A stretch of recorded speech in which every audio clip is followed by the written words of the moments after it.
Everyone, बच्चों आज हम इकोनॉमिक्स का नया चैप्टर स्टार्ट करने जा रहे हैं, दैट इज चैप्टर 6 पॉपुलेशन। बच्चों जैसे कि हम जानते हैं that India is the second largest populated country in the world after China. हालांकि हम अभी ऐसे प्रेडिक्ट करते हैं that India has already surpassed China in terms of population, but we do not have the data as of now. तो आज के lecture में बच्चों हम सीखने वाले हैं दैट हमारी कंट्री का जो पॉपुलेशन ग्रोथ है उसके ट्रेंड्स क्या है। ओके, ओवर द इयर्स ये पॉपुलेशन कैसे इंक्रीज हुआ, कैसे डिक्रीज हुआ, ये सब हम डिटेल में स्टडी करेंगे। So without any further delay let's get started. आपके टेक्स्ट बुक में बच्चों पेज नंबर 36 खोल लीजिए। You have to sit with your pen pencil highlighter as usual and now let us read. India is a developing country. हम जानते हैं that हम fully developed नहीं है, we are moving towards development. The rate of economic development of a country depends on its quantitative and qualitative growth। मतलब सिर्फ quantity नहीं चाहिए हमें, quantity as well as quality दोनों हैंड इन हैंड होने चाहिए, which can be measured in terms of population, national income, per capita income, etc। मतलब कोई भी कंट्री को अगर हम बोलते हैं वो डेवलप्ड है तो उसके क्या क्या क्राइटेरिया होते हैं, क्या क्या फीचर्स होते हैं। So one of them is population, one is national income, another is per capita income, है ना। तो ये सारे फीचर्स होते हैं जो हमें बताते हैं whether a country is developed or not। अब पॉपुलेशन की जब बात करेंगे तो हमें क्वांटिटी के साथ साथ क्वालिटी की भी जरूरत है। Okay, so let us read. Population refers to the number of people living in an area at a given point of time। देखो पॉपुलेशन की एक छोटी सी डेफिनेशन है ये।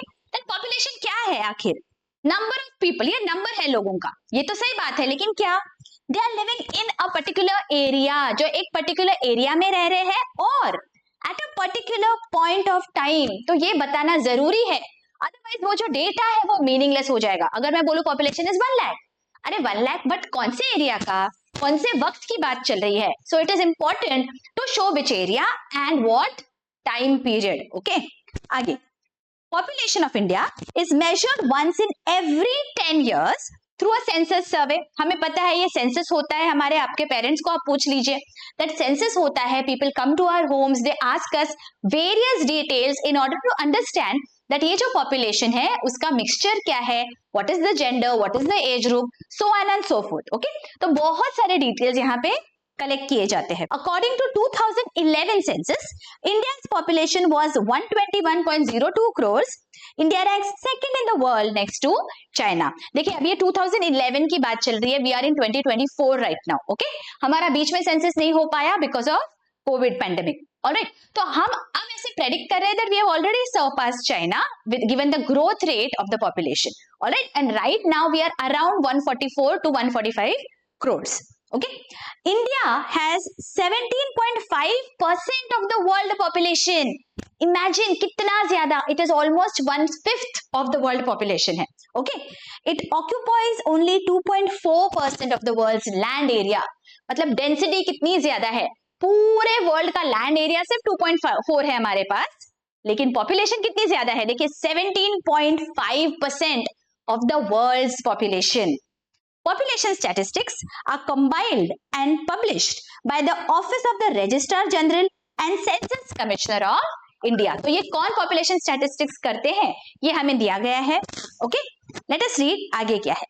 Trends in population growth। अभी trend analysis मतलब over the years ये जो population है ये किस तरह से डिक्रीज हुई है, किस तरह इंक्रीज हुई है, क्यों हुई है, ये सब अभी हमें यहाँ देखना है। Alright, India's population is very large in size। जाहिर है नंबर इतना हाई है, it is growing rapidly। Information regarding the size, structure and other characteristics of India's population is obtained through census survey। तो जो census survey किया जाता है उससे हमें exact डिटेल्स मिलते हैं पॉपुलेशन के बारे में। ओके, तो देखिए ये हमें growth of population in India इस तरह एक टैबुलर फॉर्मेट में दिया गया है। Let us understand it. यहाँ पे बच्चों 1911 से लेके 2011 ये पूरा एक सेंचुरी का पीरियड कवर किया है, और यहाँ पे हर 10 साल के बाद जब सेंसस हुआ था तो पता चलता है what is the growth in the population. When we look at this table तब हमें कुछ पता चलता है बच्चों, इसी के इन्फ्रेंसेस ड्रॉ किए हैं जो अगले पेज पे हम देखने वाले हैं। देखिए सबसे पहला मार्जिनल डिक्लाइन इन पॉपुलेशन 1911 से लेके 1921 जो फर्स्ट डेकेड था वहां पे थोड़ा सा डिक्लाइन हुआ है पॉपुलेशन में. लेट अस सी, यहाँ पे अगर हम देखेंगे 1911 में 25.2 करोड़ पॉपुलेशन थी और 1921 में the population has gone down to 25.1 crore. See the growth rate is negative here. Okay, तो population generally will show an increasing trend है ना, बट यहाँ पे it has gone down. What is the reason for that? Let us see. There was a marginal decline in population from 25.2 crores in 1911 to 25.1 crores in 1921. Thus, there was a negative growth rate due to spread of epidemics such as influenza, cholera, plague, malaria, etc. तब के जमाने की बात है बच्चों, ये almost 100-125 साल पहले की बातें हैं जब ये बहुत बड़े एपिडेमिक्स होते थे. That time science was not that developed, we all are aware of this fact, है ना.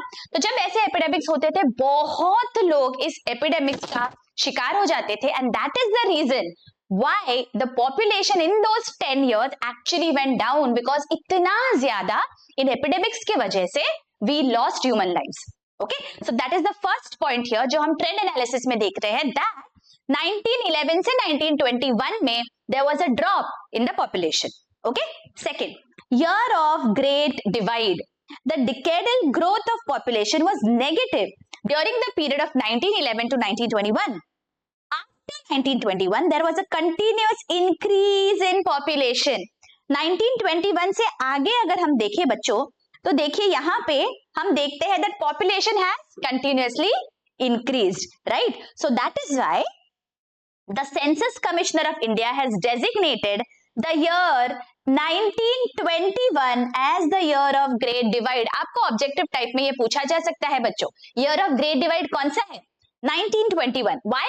Because 1921 से पहले हमारी जो पॉपुलेशन थी वो नेगेटिव ग्रोथ थी, लेकिन 1921 के बाद has been an increase in the population growth. Okay, next, positive growth rate. India recorded an annual growth rate around 1 to 1.3% during this period. So 1931 से लेके 41 में we can see that there was some increase in the growth rate. Next, increase in population 1951 onwards.